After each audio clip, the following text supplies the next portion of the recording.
So bago pong ito tayo po ay mag-aaral ng salita ng Diyos. At be ready po, no? Dahil alam ko may blessing ang bibigay ang Diyos, no? May blessing na bibigay sa atin ng Diyos. Ayun po ba? So sinong ready na doon sa blessing ng Lord sa buhay natin? Amen. Mukhang hindi pa kayo ready. Amen. Yun, yung mga gusto mong amen. From ano, no? So buksan po ating Biblia sa Lucas chapter 11. Verse 28. One verse lang po tayo. One verse pero 5 pages. Okay lang ba sa inyo? Gagayahin ko lang sa JV, no? One verse pero 5 pages ng notebook mo. 9 to 12 din. Ah, 9 to 12. JB lang ng buhay. JV na ba? Okay, so buksan po natin ang Biblia sa Lucas chapter 11 verse 28. Sabay-sabay po tayo magbasahin. 1, 2, and 3, go! Subalit sinabi niya, sa halip di makalat sila makikinig sa salita ng Diyos at sinusunod ito. Sinusunod na to. Okay, tayo po ay manalangin po muna. Lord, salamat Panginoon sa umagang ito, Diyos, sa patuloy na biyaya at pagkapala na ibinagkakalob po sa amin, sa bawat sa amin, Panginoon. Salamat, Panginoon, dahil muli, binigyan mo ko ng opportunity and privilege, Lord, upang ipangaral ng mga salita. Salamat, Panginoon, sa grace mo, sa biyaya mo, sa kagandahang loob mo, Panginoon, na binigyan mo ko ng authority to share this word sa lahat ng taong makikinig, Panginoon, sa mga oras na ito. Salamat, Panginoon, and give us wisdom, knowledge, and understanding. Lord, give me anointing power, Lord, upang wala akong ibang sasabihin kundi yung nagmumula lamang sa iyo, Panginoon, at hindi nagmumula sa aking mga sarili, sa aking puso o sa aking sarili, Panginoon. Maraming salamat, Panginoon. I-guide po kayo, Panginoon, at sa mga wala pa at papunta pa lamang sa gawain ito, ingatan mo po sila at patuloy mong ipuin ang lamang puso at isipan, Panginoon, maalala nila na this is the day that the Lord has made. Maraming salamat, Panginoon, and we give you all the glory, we give you all the honor and praise in Jesus' name. Amen. Amen. Po, sige po, bigyan natin ng malakas na palakpakan, Panginoon, sa mga ito. So, ang topic po natin ngayon, kinakita naman sa ating text. Anong topic natin ngayon? Blessing. Obedience always brings blessing. Kaya blessing mo here. Grabe yung Desa, masyado namang itong nanguuna. Okay, sabi dito, obedience always brings blessing. Okay? So, alam na nga natin na lahat, ang pagsunod sa Panginoon, o ang pagsunod sa kapwa-tao, sa ating mga nakakatanda, o sa magulang natin, o sa iba't ibang mga tao, ay nagbibigay ito ng pagpapala sa atin. Sino pong naniniwala, o sino pong hindi naniniwala sa ganitong kasabihan na obedience always brings blessing? Sino pong hindi naniniwala? Wala naman siguro, no? Lahat naman po tayo siguro na kapag tayo ay sumunod, no, sa Panginoon, ay alam natin na may blessing yan na darating. Ayun po ba? Kasi yung unang topic about God's blessing. Tama ba ako? Kaya Kuya JB, no? Pagdating kay Kuya Martin about sa full rich, no? About blessing pa rin halos. So, inano ko na siya. Dire-diretso ko na about blessing tayo ngayon sa siguro sa month na to, no? About God's blessing. Okay? So sabi dito, ang mga simpleng kahilingan ng Panginoon ay madalas na nagsisilbing stepping stone para sa pinakamagandang pagpapala sa buhay natin. Ibig sabihin, yung mga stepping stone, yung mga pagsubok, yung mga ipinapagawa sa atin ng Diyos, kasi obedience tayo ngayon, no? So yung mga ipinapagawa sa atin ng Diyos, iyan ay isang stepping stones lamang para bigyan ka at makamtan natin yung magpinakamagandang pagpapala sa ating mga buhay. Ibig sabihin, sa pagsunod mo sa Panginoon, sa isang hakbang mo na pagsunod sa Panginoon, meron na agad kalakip na pagpapala. Yung lalabas ka pa lang ng bahay ninyo, dahil pupunta ka ng cell group mo, dahil pupunta ka ng Bible study, ibig sabihin, meron na agad yung pagpapala mula sa ating Diyos.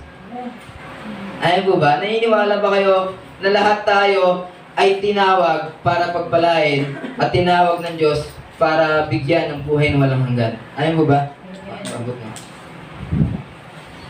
So, yun. Tayo dito. Meron kwento dito tayo pag-uusapan. Hindi lang pala ito isang verse lang. Hindi lang ito isang verse, pero maraming verse po ito.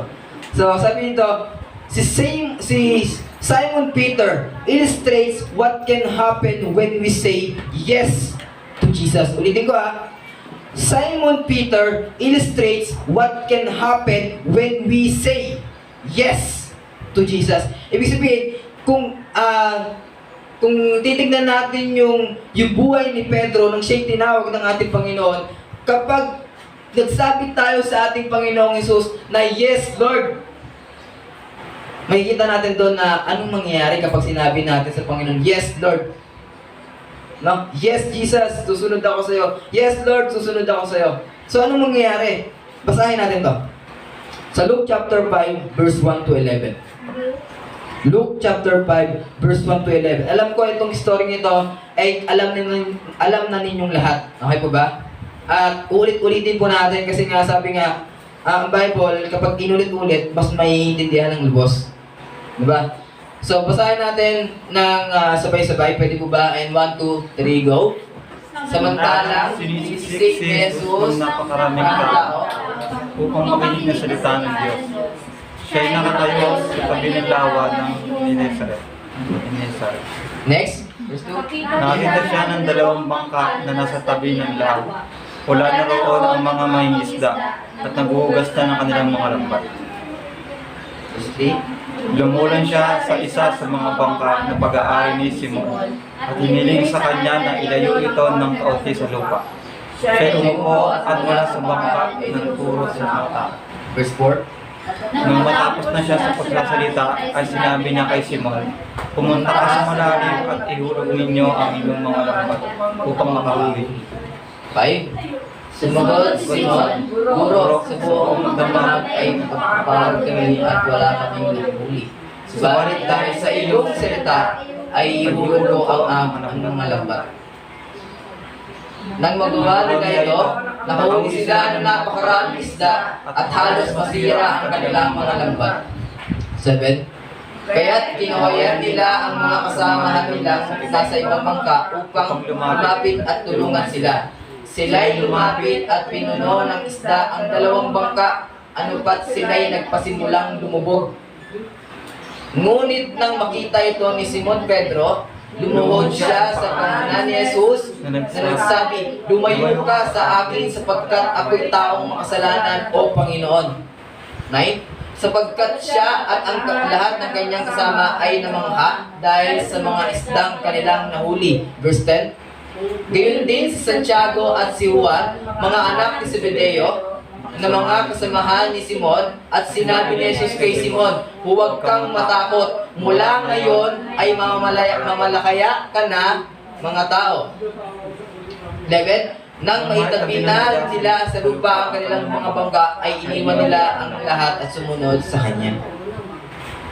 Alam niyo na yung kwentong to, no? Hindi na po bago.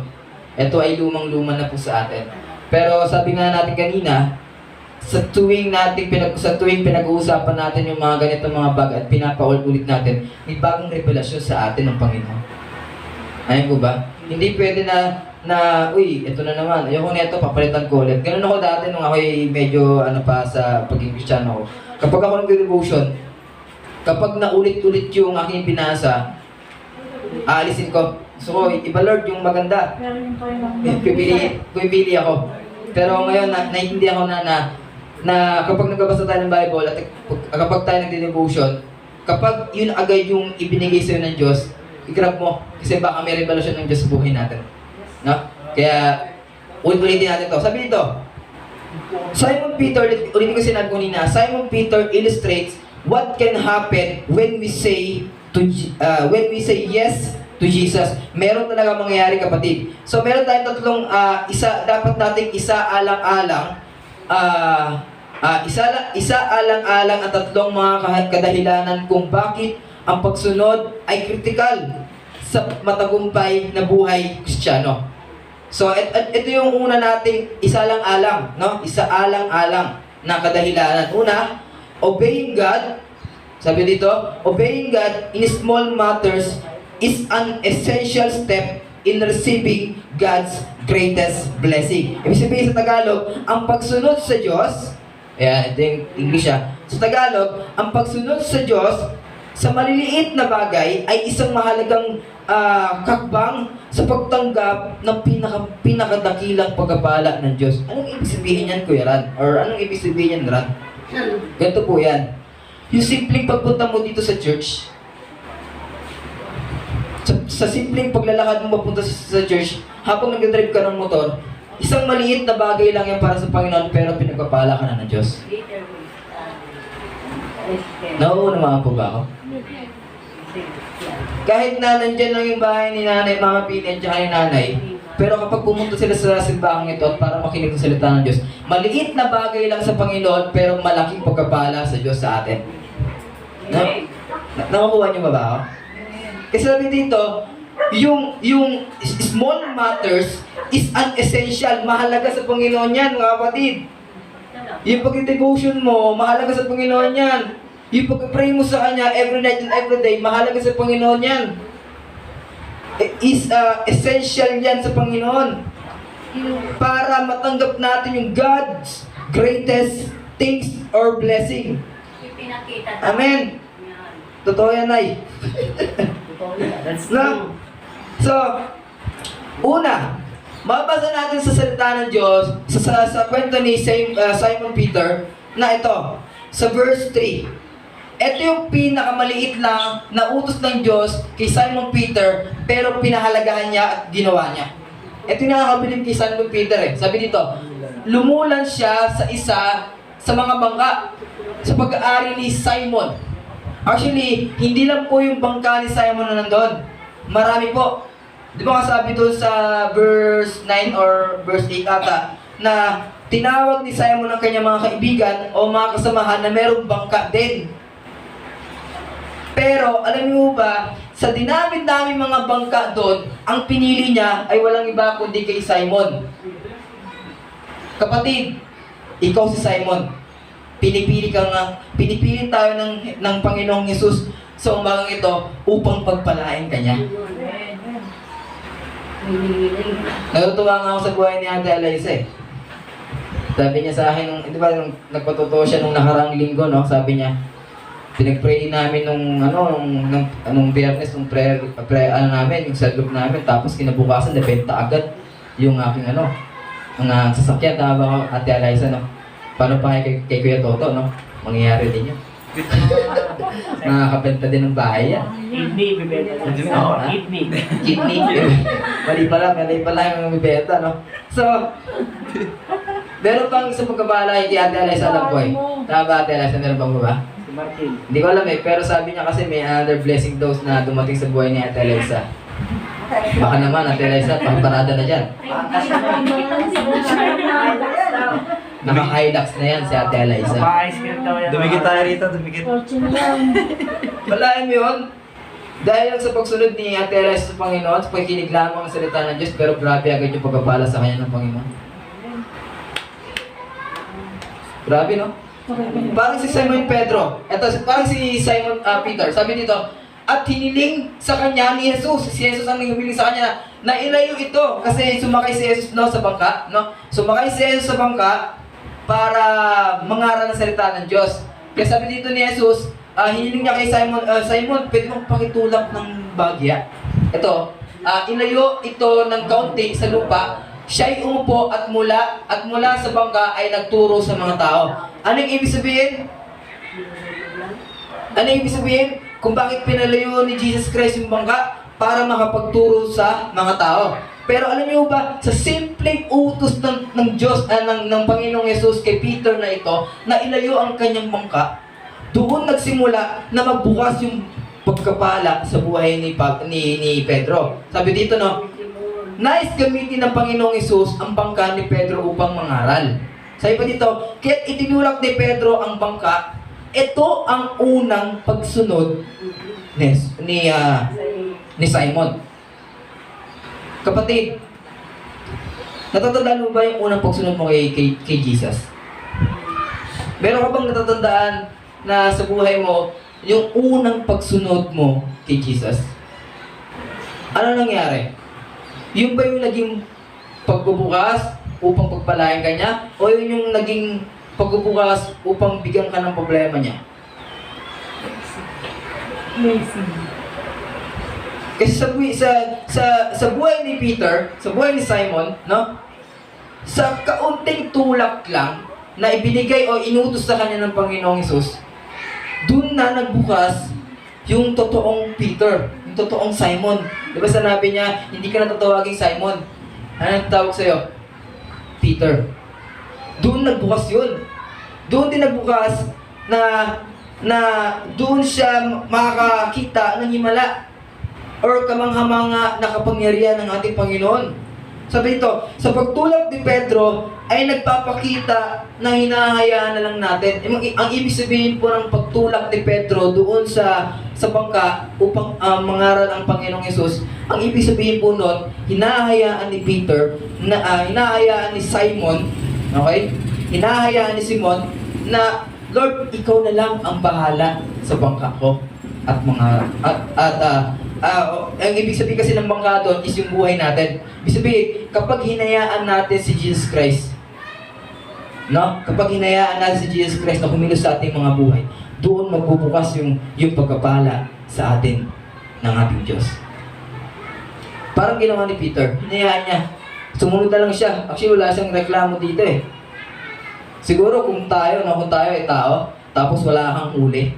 Kung tayo ay mangingisda, tapos di ba sabi ni Peter, buong gabi na po kami nangingisda pero wala po kaming huli. Sigurado ako, bad trip tayo niyan. Totoo ba? No? Si Ate Jo nga, wala kang kita isang araw, sobrang bad trip na buong araw din eh. Nga ba? May kupit pa yun. Diba? So, kung si Simon Peter, no, grabe Simon Peter, grabe yung parang naramdaman niya siguro agad yung presence of the Lord, no, sa buhay niya.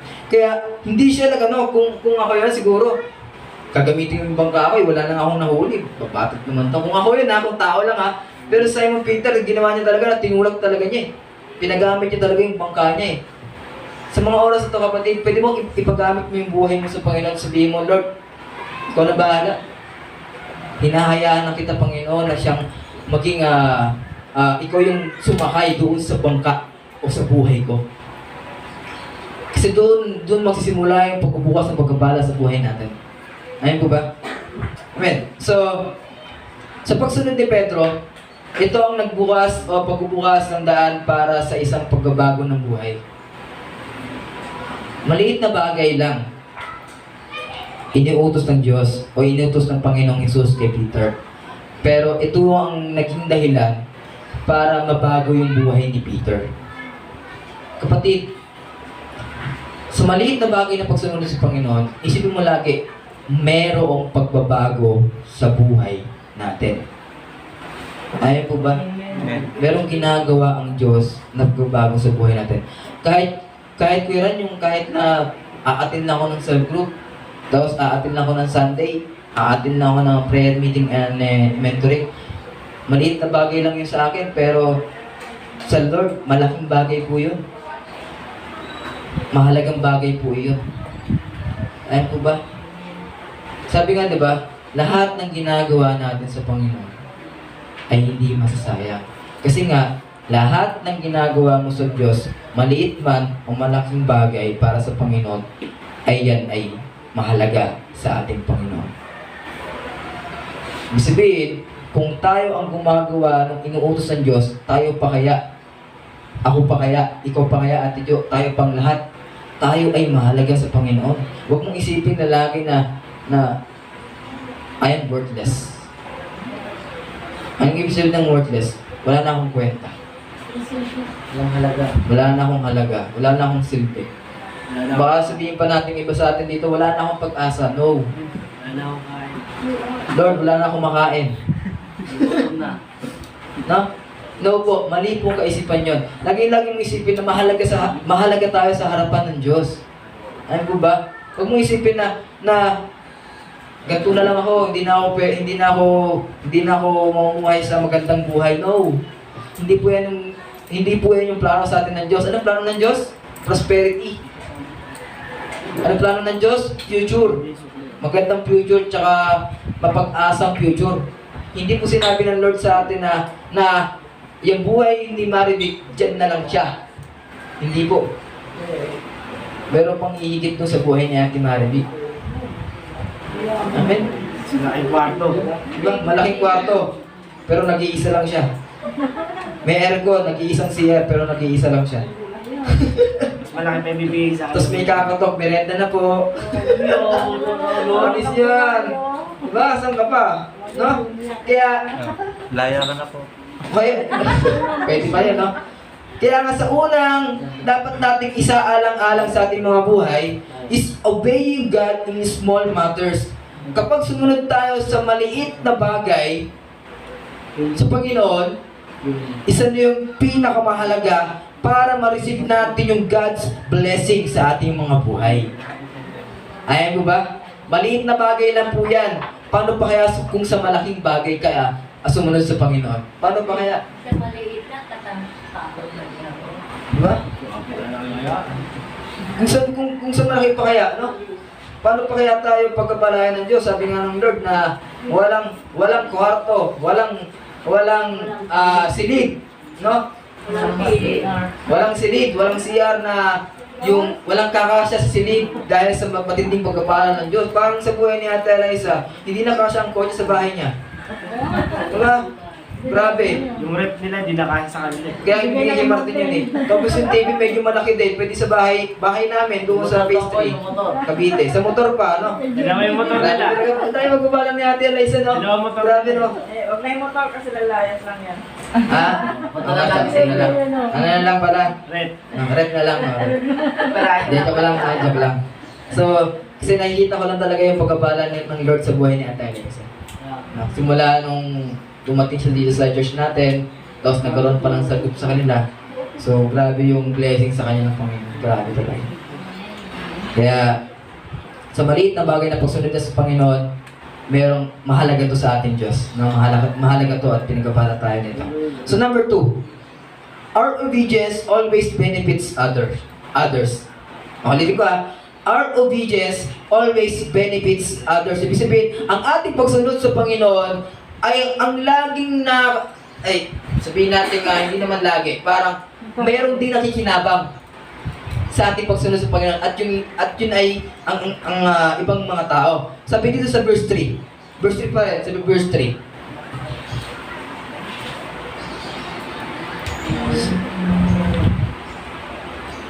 Sabi dito, no? Di ba? At hiniling sa kanya na ilayo ito ng kaunti. So, tinulak na ni Simon Peter. At siya'y umpo. At mula sa bangka ay nagturo. Ibig sabihin, yung pagsunod ni Peter, hindi lang siya ang nakinabang, kundi ang maraming tao. Why? Kasi nga, sa pagtuturo pa lang ng Panginoong Yesus, it's a blessing na. Ibig sabihin, sa pakikinig mo pa lang kapatid, sa mga ito, pagpapala na yan sa'yo ng Diyos. Yung nakautuon ka sa paningin ng Diyos para makinig at para makinig ng kanyang salita, ito ay isa ng pagpapala mula sa ating Diyos. Ay, ibig sabihin pa, Kuya Ran, hindi lang pala materially ang pagpapala. No. Hindi lang po materially ang pagpapala. Marami sa ating mga Kristyano na namumuhay materially. No? Namumuhay sa material ng mga bagay pero hindi nila alam yung pakikinig lamang nila ng salita ng Diyos, blessing na po yan sa atin ng Panginoon. Why? Yung iba nga hindi makapakinig ng salita ng Diyos Kasi bingi. Bakit? Bingi? Bulag. Dahil bulag? Pipe. Dahil pipe. Pero tayo, kumpleto naman tayo Yung iba nga, putol. Bawas. Lahat. Sorry, boy. Bawas. I-edit yan, boy. Bawas lang, bawas. Na? Walang. Pero tayo, binigyan tayo ng kapalan ng Diyos para makapakinig ng salita niya. Alam niyo ba dati, nung tayo, yung kung babasahin natin yung lumang tipan, ang salita ng Diyos ay hindi pwedeng hawakan. Amen. Itong Biblia, ito ay Art of Covenant pa to. Hindi mo ito makakawakan, kapatid. Mahahawakan mo lang to, hindi mo talaga siya mahahawakan. Ang makakahawak lang netong Ark of Covenant, walang iba kundi ang mga high priest. Ano ibig sabihin ng high priest? Yung mga mataas na pare, matataas na pastor, kumbaga. Kardinal. Mga kardinal, wow, bishop, wow, ayan, mga doctor and bishop, Dr. Bishop, ano yan? William. No? Lang yung mga yan yung mga nakakahawak ng Biblia o yung salita ng Diyos. Kasi kapag ginawa ka ni Ate Arleza yung Art of Covenant, agad-agad, patay. Mahawa ka niya pero patay niya. Oo.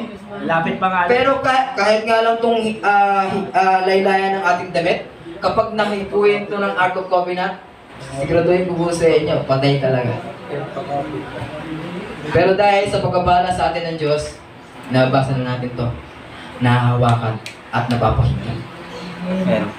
Kaya ito po ay pagkabala ng ating Panginoon, yung makinig ng salita ng Diyos. Ano pa yung benepisyo, no, ng iba? Alam niyo ba, pati si Panginoong Yesus, pati ang Panginoong Yesus ay nagkaroon din ng pakinabang doon sa pagsunod ni Pedro. Ano yun?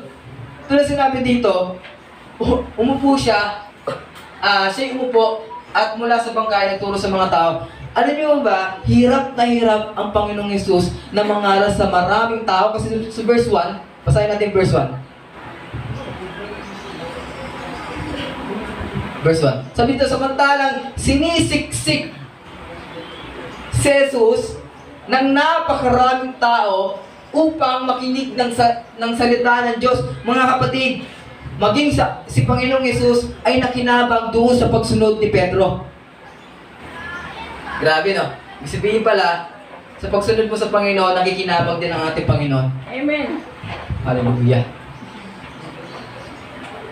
Amen. Bakit? Kasi hirap na hirap ang Panginoon eh. Nung time na to, hirap na hirap siya kasi sinisiksik siya ng maraming tao. Dahil gusto ng Diyos, gusto ng Panginoon na makapagturo, gumawa siya ng paraan. Ano yun? Yun ang bangka ni Simon Pedro. Parang sa buhay natin, hirap na hirap ang Panginoon para ipangaral yung salita ng Diyos sa iba. At sino ang gagamitin niya? Yung bangka mo. Yung buhay mo, kapatid. Para maging pakipakinabang sa ibang tao at kapakipakinabang sa harapan ng ating Panginoon. Grabe, no? Miski ang Panginoong Yesus, nakinabang doon sa pagsunod ni Simon Pedro. Kasi nahihirapan siya, no? Hindi siya makasigaw, no? Hindi siya makaupo. Kaya nga nung binigay ni Pedro ang kanyang bangka, ang ginawa niya, nakaupo tuloy. At siya umupo, tapos yung kanyang boses, yung kanyang boses, rinig na ng lahat. Alam niyo kailan to? Ilang napakarami to? Based sa kwentong to, ito ay sinasabi natin yung 5,000 people. Ito po yun siya. Yung 5,000 ang pinakain ni Jesus Christ. Ito po yun siya. Pero yung 5,000 na yun, puro ano lang yun ha? Puro lalaki lang. Hindi pa kasama ang babae at mga bata. Sa 5,000 na kasama na si Julie doon. Ha? Naggagawa yung mga babae doon, no? Hindi ka siya kasama doon. Ay, babae pala siya. Puro lalaki lang. Puro lalaki lang. Puro lalaki lang talaga. Kaya, kita nyo, maging si Panginoong Yesus, dahil sa sinisiksik siya, napagod niya siguro si Panginoon, no? Kaya na po siya doon sa bangka ni Pedro. Sa buhay pa natin, misa ba gusto natin paupuin ng Panginoong Yesus sa ating mga buhay? Come on! Paupuin mo si Jesus Christ sa buhay mo. Para makinabang din si Jesus Christ sa buhay mo. Kapatid, hindi lang puro pagkabala ang gusto mong makamtan sa buhay sa Panginoong Yesus, kundi si Panginoong Yesus mismo ang dapat makinabang sa ating mga buhay. Na itong si Ate Jo, gagamitin ko siya para sa iba. You know, daming sinigot na ni Ate. Kaya nga nakulipin yun. Naunawaan mo ba?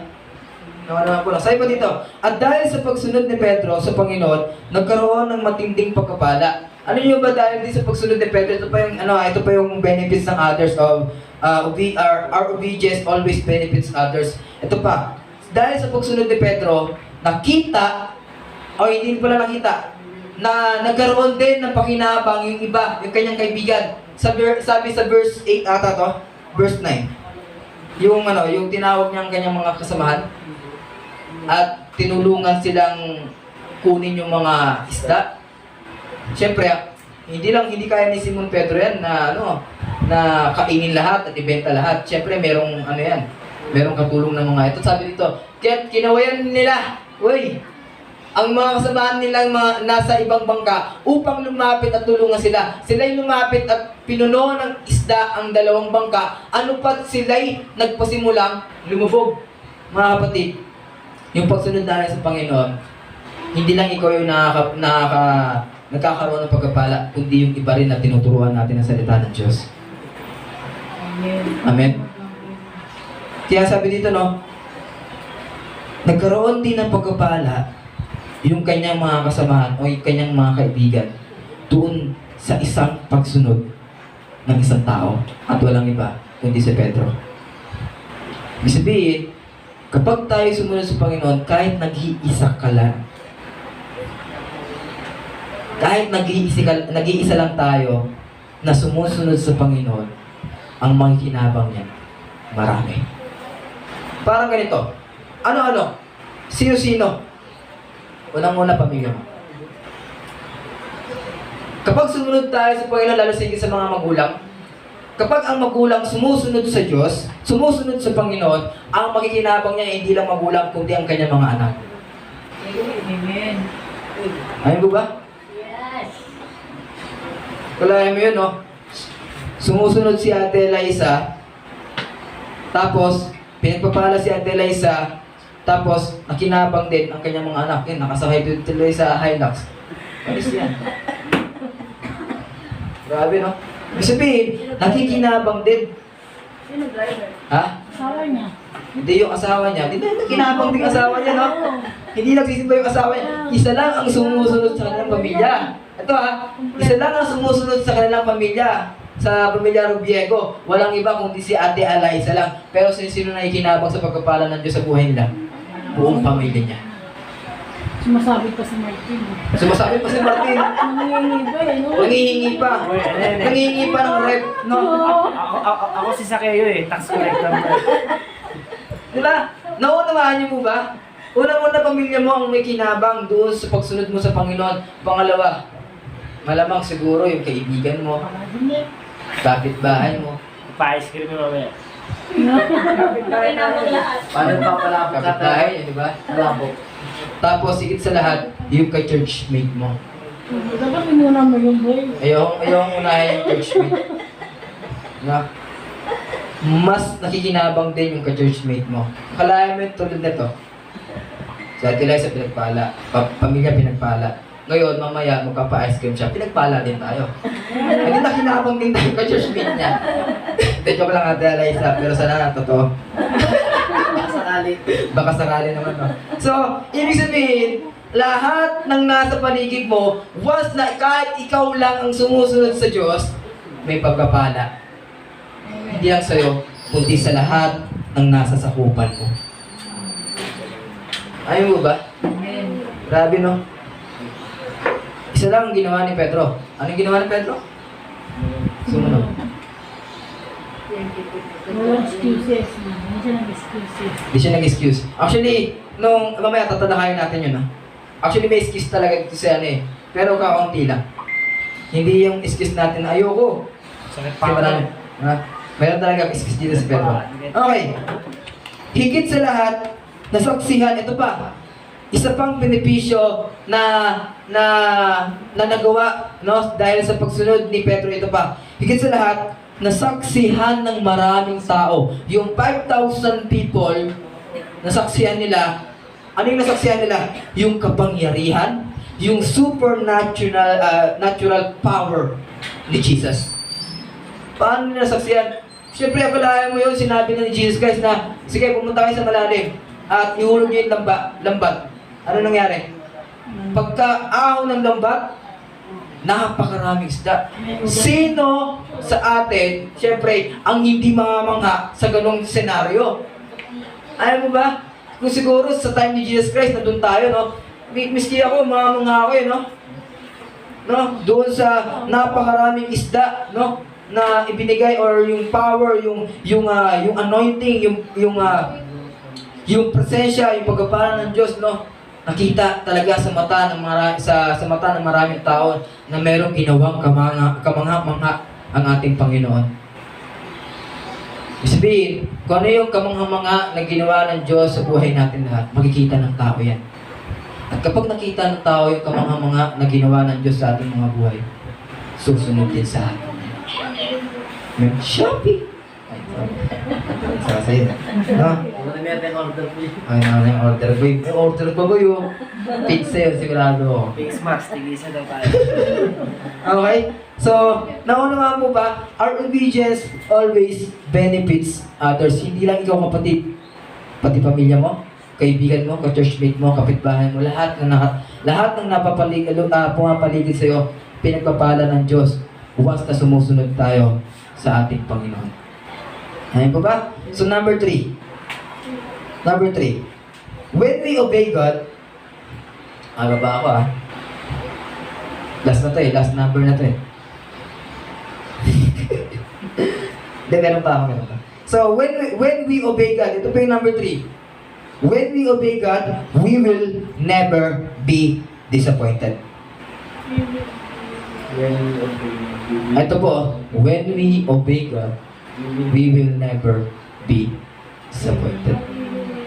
Kapatid, sa pagsunod mo sa Panginoon, alam ko, minsan, nawawalan tayo ng, parang ganito sinabi dito. Parang ano tayo, no? Parang, Lord, magtatanong tayo sa Panginoon, Lord, kapag sumunod ba ako sa'yo, anong na ito, no? Marami sa atin nagtatanong, no? Hindi makapagsunod sa Panginoon dahil hindi nila tiyak kung ano yung kahinatnan ng kanilang pagsunod sa Panginoon. Pero ito po yung pangako ng Diyos sa atin, we will never be disappointed. Kapatid, subukan mo ngayon sa mga araw na ito, sa mga oras to, sundin mo ang Panginoon. And sabi niya dito, we will never be disappointed. Siguro sa ibang bagay, disappoint tayo. Why? Kasi hindi naman talaga plano ng Diyos yun. Hindi naman talaga galing sa kalooban ng Diyos yun. O dahil hindi naman talaga galing sa utos ng Diyos yun. Kaya tayo na-disappoint. Pero sasabi ko po sa inyo kapatid, kapag si God o si Jesus yung sinunod natin sa ating mga buhay, we will never be disappointed. Kahit kailan po. Nadidisappoint lang po tayo dahil nga po, hindi naman talaga si Jesus ang sinunod natin. Baka yung sarili po natin yung sinusunod. Sa iba dito, sa pagsunod ni Pedro, sa simpleng kahilingan ng Panginoon, nagdala si Kristo ng isang himala na ang mga alagad. Parang ganito. Nung nakita ng maraming tao, yung himala, yung kahanga-hanga na pagkapala ng Diyos, ni Jesus Christ, doon sa buhay ni Simon Peter, syempre, humanga sila. Miski si Pedro, hindi niya pinaasa, no? Sinabi nga ni Jesus Christ, sige Peter, pumunta ka sa malalim, tapos ihulog mo yung lambat, no? Kung ako tao, at hindi natuloy yon at hindi natupad talaga yung sinabi ni Jesus Christ, madisappoint ako. No? Sigurado ako nagdadalawang isip si Peter sa mga time na to. Ihulog ko ba buong gabi na kami nangista, wala kami nakuha Ihulog ko ba to? Pero sabi nga ng Panginoon, we will never be disappointed. Hindi kanya i-disappoint Ate Eliza. Hindi niya tayo sa point, Ate Glo, sunod lang tayo sa Panginoon. We will never be disappointed. Amin po ba? Sabi pa dito, tulad ni Pedro. Ito guys ito pala dapat natin dapat gawin. Dapat kilalanin na ang pagsunod sa Diyos ay palaging ang pinakamatalinong landas ng pagkilos.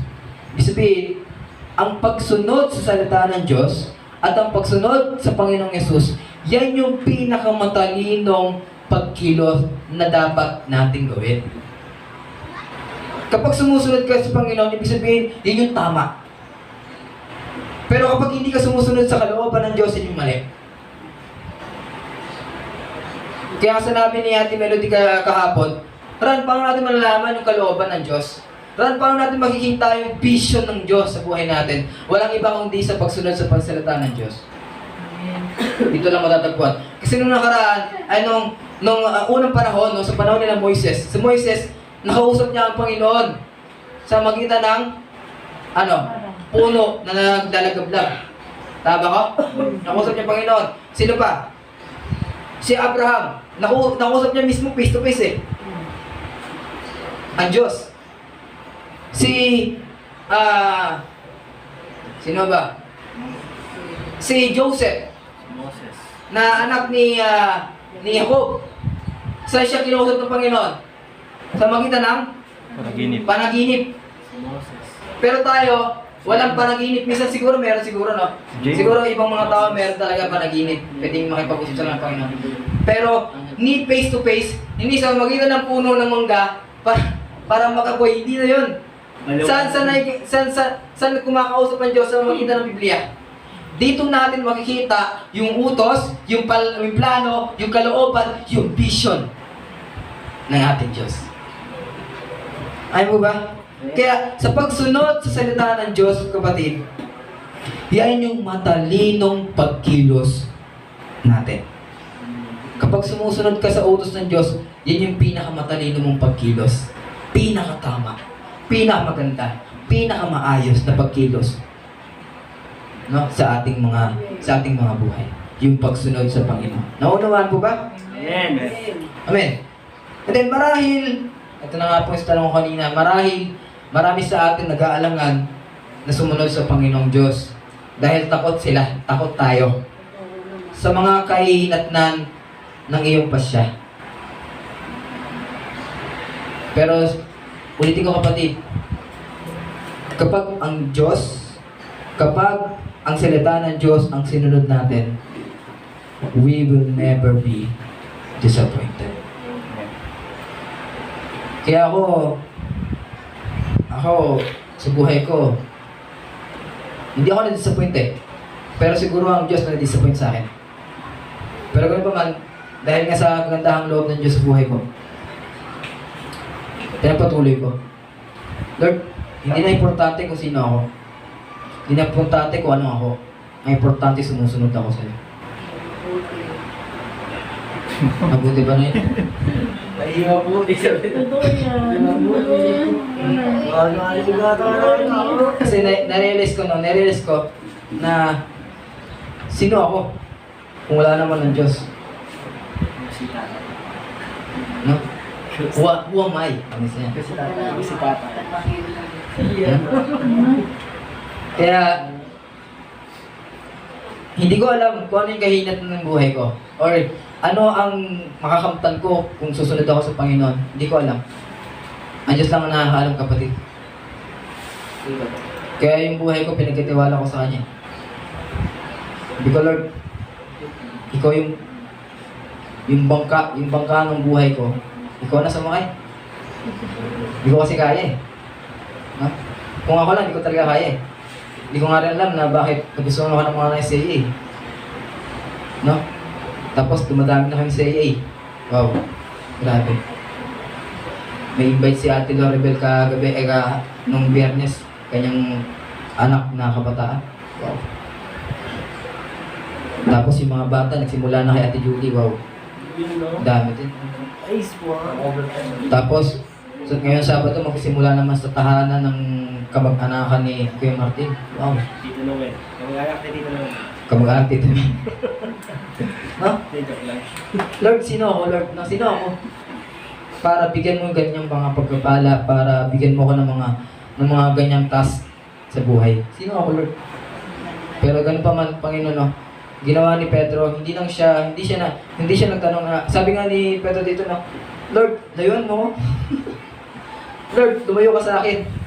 Kasi ako yung taong makasalanan. Hindi ako karapat-dapat sa'yo. Ganun din ako sa buhay ko. Lord, di naman ako karapat-dapat sa'yo. Bakit mo ginagawa? Hindi, bakit mo binibigay yung ganitong pagkabala sa akin? Bakit mo ginagamit sa ganitong gawain? No? Grabe talaga. At kahapon po, matotoo ko po sa inyo, natutuwa talaga ako sa Bamboo Organ. Yung mga datihan na tinuturuan ni Marvick, dumating. Ano ba si Marvin? Grabe. Tuwang-tuwa ako sa mga batang ito, yung from Maragondon. Nasa Cavite, Maragondon na nakatira. Pero nagsikap daw siya na napupunta dito sa sa Bamboo Organ para lang kahit paano maka-attend siya doon sa gawain namin sa Bamboo Organ. Lopez Compound. No? Grabe. Oh, Lord, sino talaga ako? Halos kompleto sila. Sophia, si Princess, si Lawrence, si Jason. Lahat ng mga 2014 na mga bata. Kasi 2014 pala kami nag-start doon, sabi ni Jason. 2014. Grabe, ilang taon na, mag-10 taon na, mag-isang dekada na. No? 2014, nandun na sila. Oo, sabi nila eh. 16. Kasi, Hindi, wala pa kayo nun. Diludulan pa kayo. no? 16. Grabe no? Hindi ko alam kung anong taon, pero sabi nila pa sa matagal na ko yan. Pero, natuwa ako dahil nagsama-sama talaga sila, hindi ako nakapag-picture sa kanila eh. Kasi sabi ko, Lord, ito yung kabataan na tinawag mo dati noong 2016, 14, o ano pa mong 2000 yan. Pero bumabalik ulit sa'yo, Panginoon. Wow, sabi ko, salamat Lord. Salamat sa Panginoon. Hindi ko man, sabi ko nga kanina, hindi ko alam kung ano yung natnan yung pagsunod ko sa Panginoon, pero nagtitiwala ako sa Diyos. Na kapag hinulog ko yung lambat, kapag sumakay si Jesus Christ sa aking bangka, alam ko, may pagpapalang mangyayari sa buhay ko. At maging sa buhay natin lahat, hindi lang sa akin. Ayaw mo ba? Kaya sunod lang tayo sa Panginoon kahit na maraming pagsubok sa buhay, kahit na medyo tinatamad ka na, sikapin pa rin natin sumunod sa Panginoon. Sabi pa dito, ngunit ang utos sa Panginoon ay upang ikaw ay matakot sa Kanya higit sa lahat. Sa pagsunod mo sa Panginoon, isa lang ang ibig sabihin niyan, may takot ka sa Diyos. Meron kang matinding takot sa Diyos. Hindi yung takot na nakita ka ng multo. O yung takot na merong lumipad na ipis. Hindi po yung takot na gano'n. Yung takot na gusto mong sumunod sa ating Panginoong Diyos. Yun yung takot na gusto ng ating Panginoon. Yung sumusunod ka sa Kanya. Yung wala ka ng ibang sasabayin kundi siya na lang. Yung wala ka ng ibang bibigyan na papuri kundi siya na lang. Yung wala ka ng ibang ibibigay yung buhay mo kundi siya na lang. Yun yung gustong takot ng Diyos sa buhay natin. Takot natin sa Kanya. Naiintindihan mo ba ako? So dito po ako sa conclusion. Conclusion po ako, no? Babasahin natin tong chapter, verse 4. Gusto ko yung paliwanag to kasi hindi ko to ipinaliwanag sa inyo. No? Sa verse 4. Nang matapos na siya sa pagsalita, hindi ko ito na ipagpaliwanag kanina, no? No, ito papaliwanag ko sa inyo. Ito po yung conclusion ko.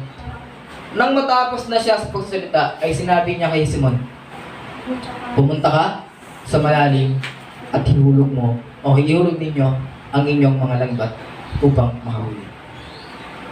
Sa pangalawang utos nito, kapatid, ng Panginoon, kay Pedro, pumalaot kayo?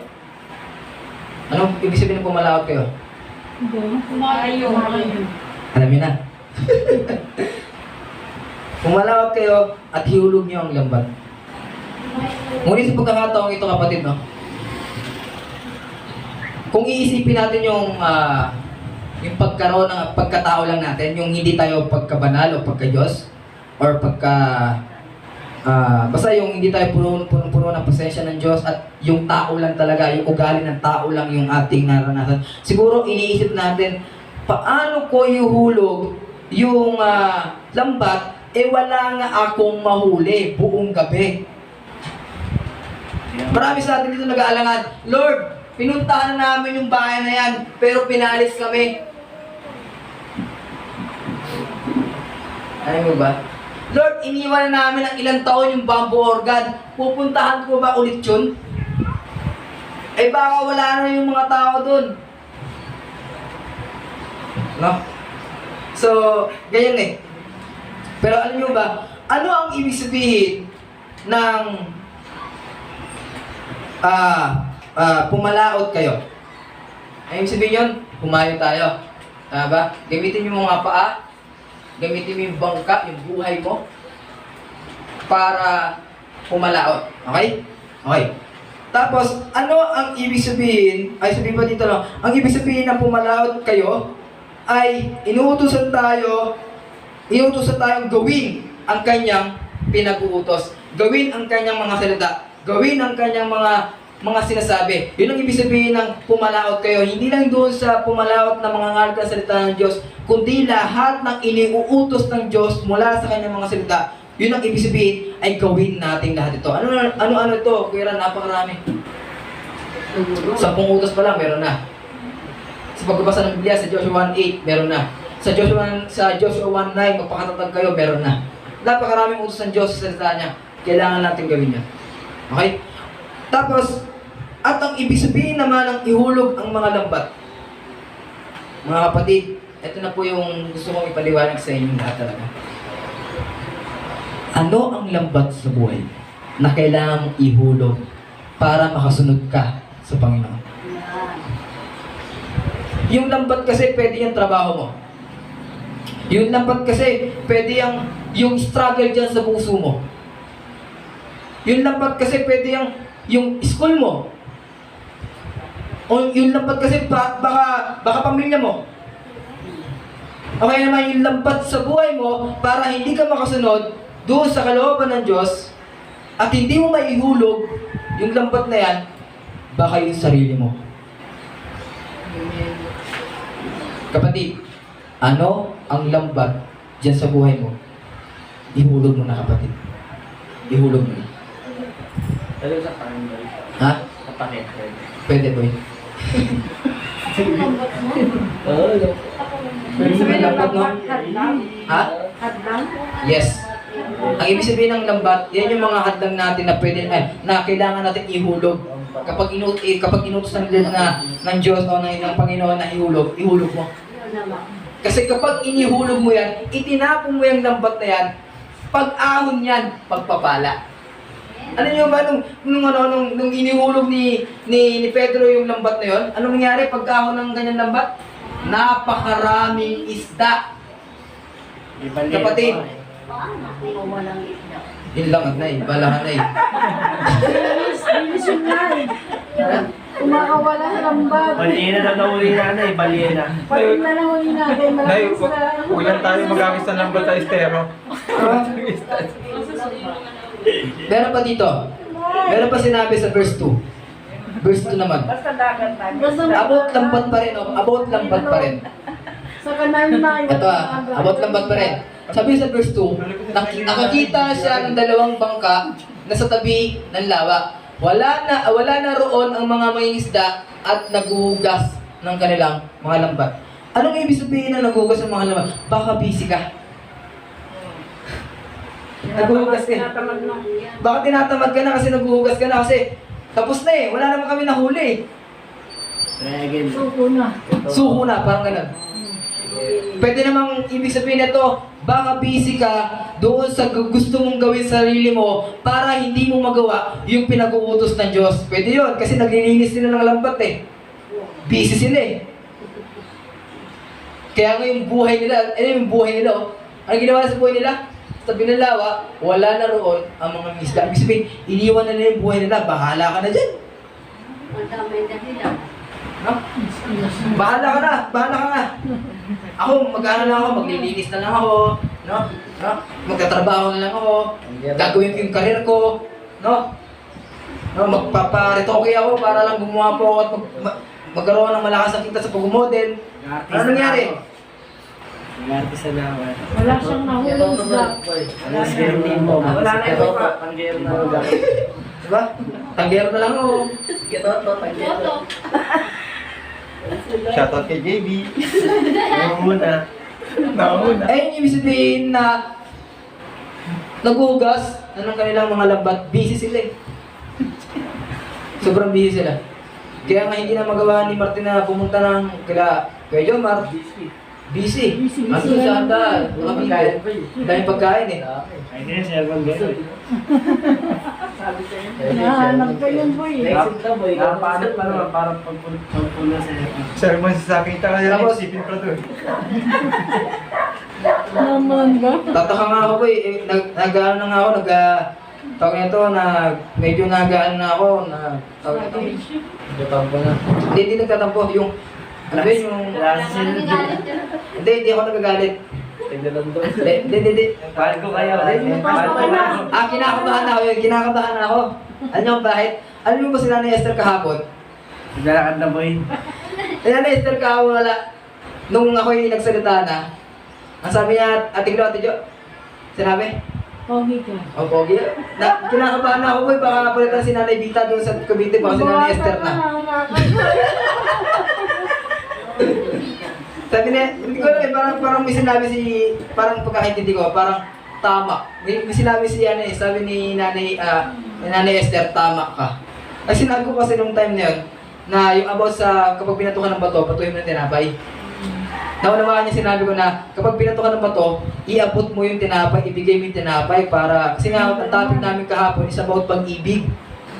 Pag-ibig, syempre, kapag kumahal mo ang isang tao, kapag pinatukan ng bato, kapag pinato mo ng tinapay, galit ka pa rin sa taong yun. Pero kapag inabot mo yung tinapay, ibinigay mo yung tinapay, ibig sabihin, mahal mo yung taong yun.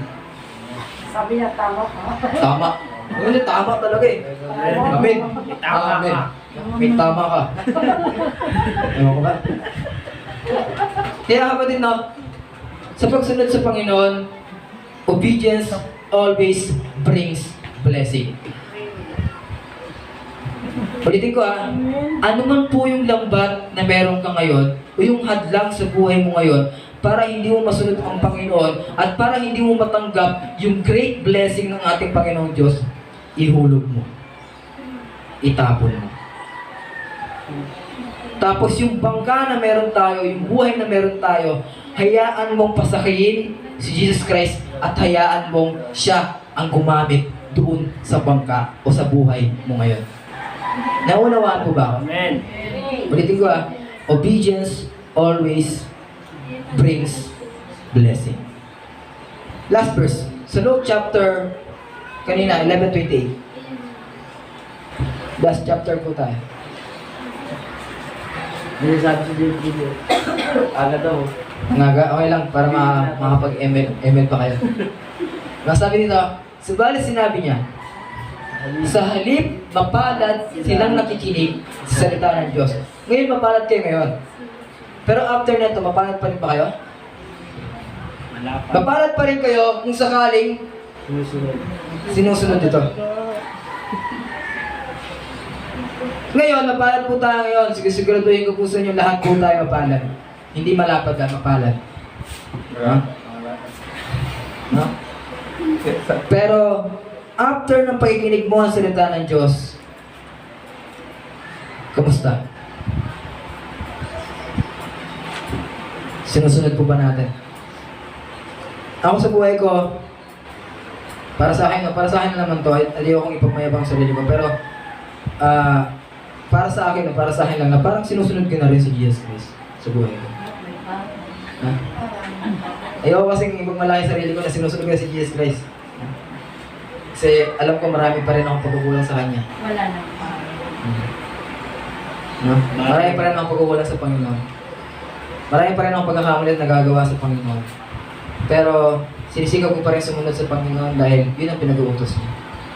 Si Peter, alam niyo ba si Peter na tinawag siya ng Panginoon? Alam ng Diyos, alam ni Panginoong Jesus na gagawa pa rin si Peter ng mali sa Panginoon. Ano yung mali na yun? Bigas ang ulo niya sa Matigas ang ulo daw, sabi ni Mami. Pangalawa po, yung itinatuwa niya, si Jesus. Nasabi ni Pedro, hindi ko kilala yan. Parang ako sa buhay ko. Hindi man ganun yung ugali ko, katulad ni Pedro, or yung ginawa ni Pedro, hindi naman ganyan ginawa ko, pero pinilit ko pa rin sundin yung Panginoon. Pinilit ko pa rin sundan kung saan pupunta ang Panginoon. Kahit na alam ng Diyos, alam ni Jesus Christ, na nagkakasala pa rin. Sabi nga ni Pastor, tama yung sinabi ni JB. Sabi ni Pastor Peter Tanchi. Katulad ni Isaiah. Isaiah po ba? Hindi, si Isaiah muna. Meron kang share din kayong dalawa ni Pastor PJ nag-share nun Sabi doon, sa Isaiah, basta bago siya tawagin, nung tinawag siya ng Panginoon, sinabi ni Isaiah sa kanya, sinabi ni Isaiah sa Panginoon o sa Diyos, na Lord, I am a sinner. Parang ginawa ni Pedro.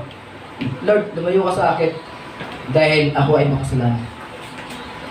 Ako inaamin ko po sa Panginoon na I am a sinner. Every time na mag-devotion ako, hindi mawawala sa prayer ko, Lord, I am a sinner.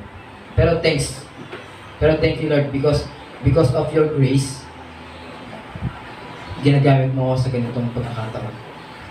At narito pa rin ako para sa iyo. Ginagawa ko pa rin yung pagsunod. Marami sa atin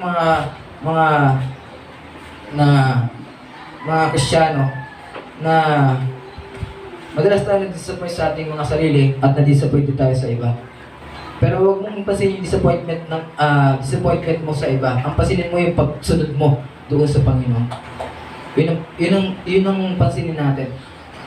Alam ko naman nakaka-disappoint talaga ang tao kapag tinignan mo ang tao. Nakaka-disappoint talaga. Mukha pa lang ni Reza, nakaka-disappoint niya. Nakasawa mo yun. Beto ka lang na. So, nakaka-disappoint talaga ang tao. Pero kung titignan ko ang tao, mag-disappoint din ako. Pero kung titignan ko yung utos ng Diyos sa buhay ko, hindi ako mag-disappoint. Kasi sabi niya dito, we will never be disappointed. Ayaw po ba? Kaya huwag na po tayong tumingin sa ating mga tao. Hayaan mo, ang tingnan mo, sabi nga sa Hebrew, no, ituon natin ang ating paningin kay Kristo. Na siya ang finisher and author of our faith. Naiintindihan ko ba? Kaya mga kapatid, tulad ni Pedro, sikapin nating makasunod doon sa gusto at iniuutos ng Diyos. And sasabi ko po sa inyo, like Peter, like Simon Peter, pagkaangat ng lambat niya, no? Pagkaangat ng pagkasunod ni Peter doon sa inuutos ng Panginoon, napakaraming pagkapala ang ibinigay ng Diyos o ng Panginoong Hesus. Sa buhay ni Peter, sa buhay ng bawat isa, at sa buhay ng buong ng kasamahan ni Peter, no? Hindi lang ikaw ang pagkapalain ng Diyos sa pagsunod mo, kundi pati pamilya mo, kaibigan mo, kapitbahay mo, ka-churchmate mo. Lahat pagkapalain ng ating Panginoon. So, salamat po sa umaga ito. I hope na meron tayong nakuha, natutunan, no, doon sa kwento at sa buhay ni Simon Peter. At tayo po ay manalangin, hindi po ang ating mga ulo at ikipikit ang ating mga mata. Lord, salamat Panginoon sa umaga ito. Thank you for your words sa buhay ni Peter, Simon Peter, Lord. Dahil ito yung naging inspiration namin upang lalo kaming sumunod, lalo namin ipakita sa iyo, Panginoon, yung aming pagsunod at pag-submit, pagkapasahog, Panginoon, doon sa lahat ng inuutos mo sa buhay namin. Lord, forgive us. We are a sinner. Kayo po ay makasalanan ng tao, Panginoon. At Lord, hindi po kami karapat-dapat sa iyong kaharian. Hindi po kami karapat-dapat sa pag-ibig mo. Pero dahil sa pagkamatay mo, Panginoong Hesus, sa krus sa Kalbaryo, pinawalang sala mo kami, Panginoon. Lord, salamat dahil sa magitan ng pagkapako mo sa krus ng Kalbaryo, nagkaroon kami ng pag-asa. Pag-asa para maging anak ng Diyos. Pag-asa para makarating doon sa buhay na walang hanggan. Ay sa lahat, pag-asa na makakasama ka namin, Panginoon, sa buhay na darating, O Diyos. Maraming salamat, Lord. Muli, Panginoon, bigyan mo kami ng wisdom, ng knowledge, understanding, Lord. And Holy Spirit, we welcome you to our hearts, our mind, our life. Ikaw ang siyang manguna sa aming banal na Espiritu. Upang sa mga salita na aming napahinggan sa umagang ito, Panginoon, bagampanan po namin ito ng gusto at maayos sa aming mga buhay. Maraming salamat, Panginoon. And we give you all the glory, we give you all the honor, praise in Jesus' name. Pray lahat po yung sabi na. Amen. Amen. God bless.